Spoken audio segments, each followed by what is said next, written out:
I guess it's my turn to ask a question, right? Yes. Okay, so let's talk about a different kind of regulation.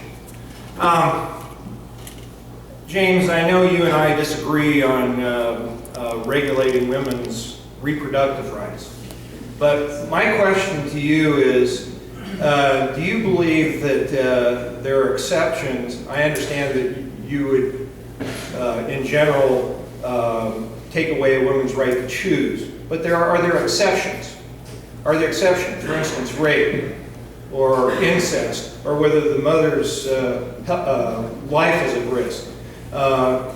Should you deny their choice in those cases? And one little corollary to that same question. Do you believe that insurance companies should be able to decide not to provide contraceptive care to both men and women? Well, first of all, I would disagree with part of what you said, which is I fully support women's rights, and I totally understand the need to have equality in our country and in our state.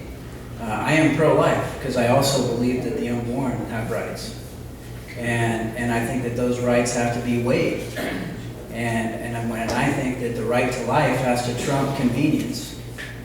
It always has to trump convenience because we all have the right to life, and I think that includes our unborn, our unborn children. I've had to face that situation myself. My wife and I went through 3 high-risk pregnancies, and that's a scary thing. It's a scary thing for a lot of people to have to face, but the right to life has to be a paramount thing, and that's something that our courts have not recognized. I think it's something that they should recognize, and that has to be balanced. I think in cases of rape, yes, it should be allowed. I think in cases where the life is in jeopardy, that should be allowed. Those are situations where that balance is going to swing a different way. However, what we fail to see is that in the vast majority of cases, it's not about rape or the right of the life of the mother, but is in fact about convenience. And to me, I think that's wrong.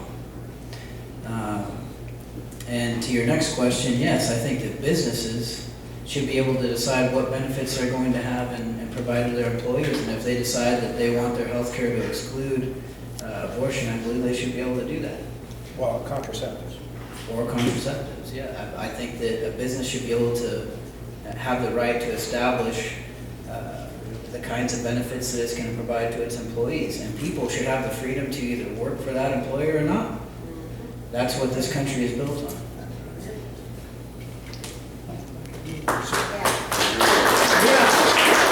So my response to that is, first of all, I'm glad to know that you do think there's 2 exceptions, rape and when the mother's life is at risk, apparently not incest, though.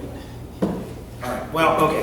But anyway, my position is a woman should always have a right to choose. And I think having insurance companies pay for contraceptive care is the key to keeping health care costs down. Because one of the things that raises the cost of health care most is pregnancies and childbirths. And when we're having unwanted children born, it's just a financial problem for us.